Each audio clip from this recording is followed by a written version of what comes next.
जग जननी दयामयी माँ, सुनियो हमर पुकार हे जग जननी दयामयी माँ, सुनियो हमर पुकार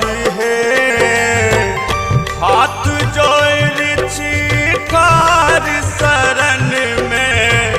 खोलियो अपन केवार हाथ जोड़ छिकार शरण में, खोलियो अपन केवार हे जग जननी दयामयी माँ, सुनियो हमर पुकार हे जग जननी दयामयी माँ।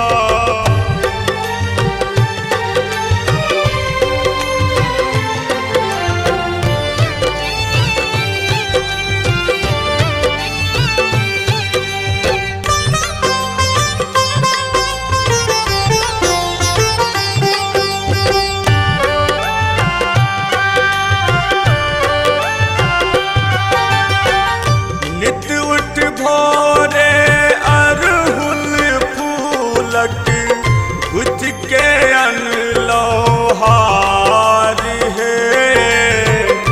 नित उठ भोरे अरहुल फूलक, गुथ के अनलो हार करु स्वीकार हमर पूजा के, करु स्वीकार हमर पूजा के, पुत्र यहाँ के लाचार हे जग जननी दयामयी माँ, हे जग जननी दयामयी माँ।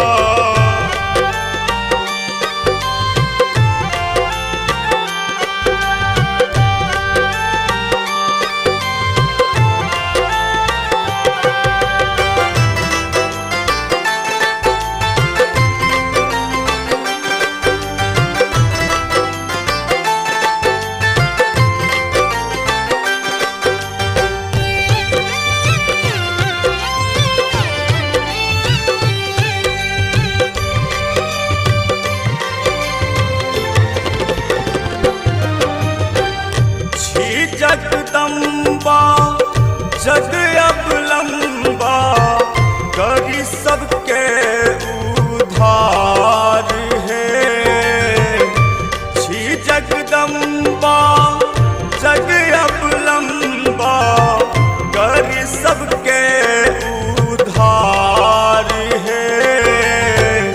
हमरो नैया बीच भंवर में, हमरो नैया बीच भंवर में, करु भव सागर पार हे जग जननी दयामयी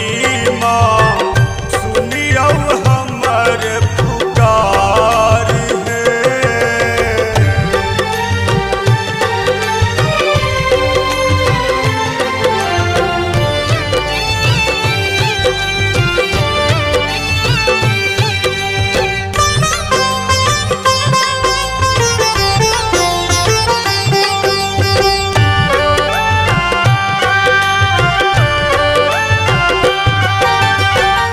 सब